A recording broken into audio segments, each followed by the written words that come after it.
Okay, so now that I've got my garbage matte added, I've got my Dalton number 1 cut out, he's on the left, and I've got my Dalton number 2 cut out, he's over on the right.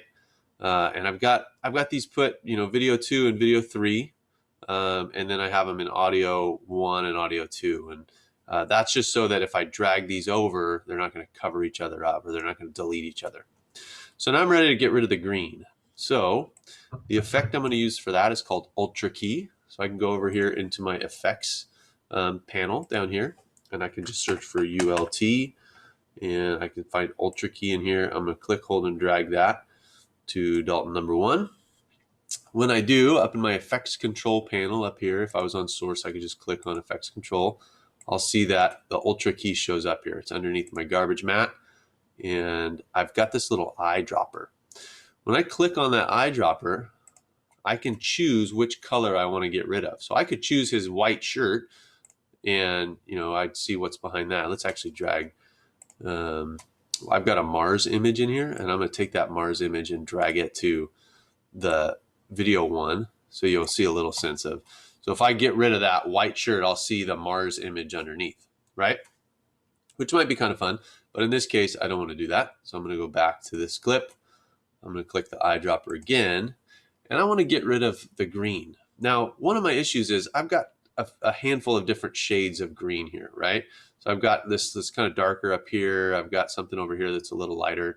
So when you're lighting your green screen, the number 1 goal is to get that green screen with a single color green, as close to a single color as possible, so that when you come into Premiere, you can just remove that one color. So I'm going to choose something here. Let's say I pick something from down here.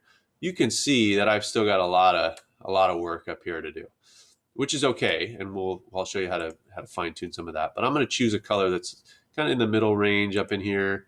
That got a little bit better. And now the best way to look at it next is to go from composite over here to go to alpha channel. When I go to alpha channel, I can see it basically shows me the white is everything that's that I want to see, and it turns black everything that I don't want to see. And then I've got this gray in here that means it's showing a little bit. So I'll choose one. I'll try one more time to get one that's a little better. Okay, we're getting there. We're getting there. So now under matte generation and matte cleanup, I've got a handful, 10 different things I can adjust here.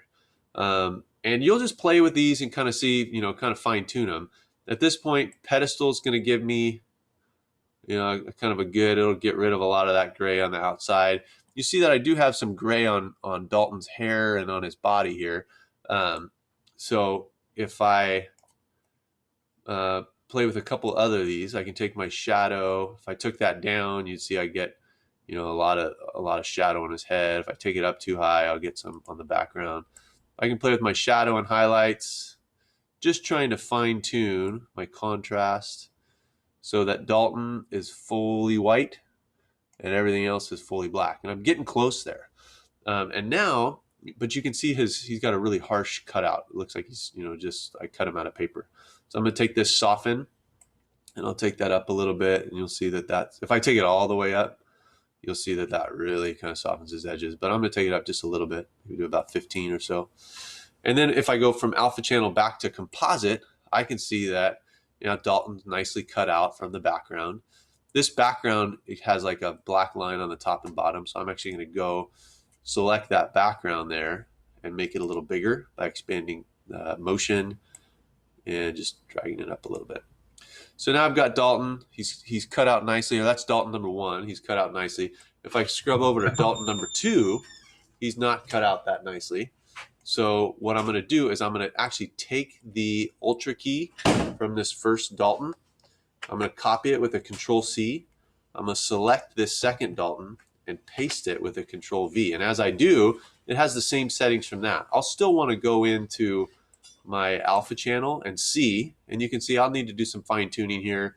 Dalton actually had on his shirt that day, had a little green image, so that's going to do, need a little work, but I'm almost there. So that's using the Ultra Key to cut out these two Daltons. In the next video, I'll show you how to put it all together.